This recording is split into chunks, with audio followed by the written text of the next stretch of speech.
সংসদ ছাড়া সংবিধানের কোনো পরিবর্তন কেউই করতে পারবেন না। গণভোটের কোনো অস্তিত্ব সংসদ ছাড়া কখনো হয় না।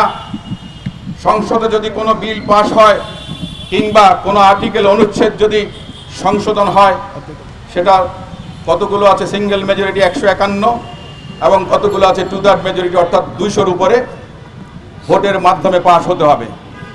এবং যেই সমস্ত সংসদের কোনো অনুচ্ছেদের পরিবর্তন যদি হয়, সংশোধনী হয়, অনেকগুলো সংশোধনী আছে যেগুলো গণভোটে পাস হতে হবে। তার মানে আগে সংসদে পাস হবে, তারপরে গণভোট হবে। কিন্তু আপনারা চাচ্ছেন কি ঘোড়ার আগে গাড়ি জুড়ে দেওয়ার জন্য। বাংলাদেশের জনগণ অতীতেও সজাগ ছিল ষড়যন্ত্রের বিরুদ্ধে। আপনারা এই ধরনের কথা বলেন, কেউ পিয়ারের কথা বলেন, কেউ মার্কা নিয়ে কথা বলেন, কেউ ভোটের আগে জাতীয় সংসদ নির্বাচনের আগে গণভোটের কথা বলেন। একমাত্র স্মার্ট সিটি বসুন্ধরা, আধুনিকতায় এক ধাপ এগিয়ে। গণভোটে কোনো মতেই সম্ভব নয়, এটা সংবিধান বহির্ভূত। সরকার যদি এ ধরনের কোনো উদ্যোগ নেয় তাহলে সেটা হবে রাষ্ট্রদ্রোহিতার শামিল। একদিকে মাননীয় প্রধান উপদেষ্টা সরকারের প্রধান, অন্যদিকে তিনি সংস্কার কমিশনেরও প্রধান। সংস্কার কমিশনের প্রধান হয়ে তিনি সরকারের কাছে দিচ্ছেন জুলাই সনদ কি, কোন কোন অনুচ্ছেদ, কোন কোন সংস্কারগুলো করবেন। এটা হচ্ছে বিচারকের কাছে বিচারকের চুরির অভিযোগ দেয়া। এটা কখনো হয় না, পৃথিবীর ইতিহাসে কখনো হয় নাই। একজন মানুষ নিজের কারণের জন্যে বিচারক হতে পারেন না, নিরপেক্ষ বিচার থাকতে হয়, বিচারক থাকতে হয়। দীর্ঘদিন ধরে রাষ্ট্রের পয়সা খরচ করেছেন, খাবার দাবার করেছেন, লাঞ্চ করেছেন, জনগণের সঙ্গে দয়া করে প্রতারণা করবেন না। যেই আশা আকাঙ্ক্ষা, যেই উৎসাহ, যেই স্পিরিট নিয়ে জুলাই আগস্টের অভ্যুত্থান হয়েছিল, বাংলাদেশের জনগণ ফ্যাসিস্টকে পরাজিত করেছে।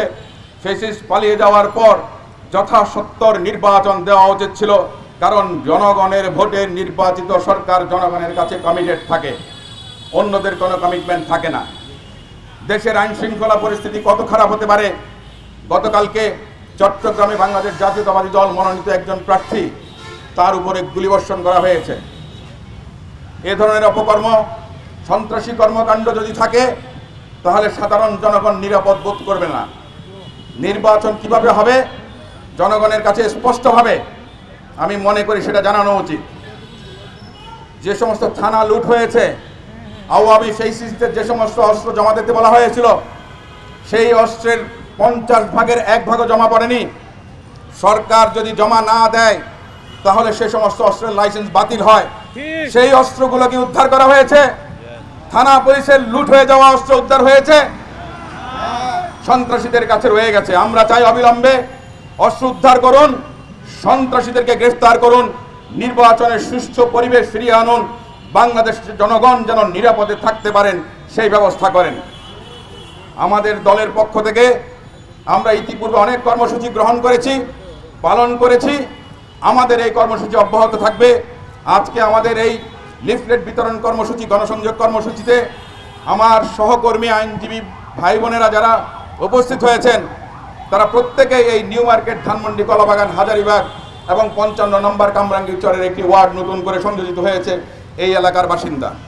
এখানে প্রায় 10 সহস্রাধিক আইনজীবী আছেন। আমি মনে করি আপনাদের কাছে আমার আবেদন, আমাদের দলের পক্ষে, দেশনেত্রী বেগম খালেদা জিয়ার পক্ষে, তারেক রহমান এবং ধানের শীষের পক্ষে আপনারা জনমত আদায়ের জন্য কাজ করে যাবেন।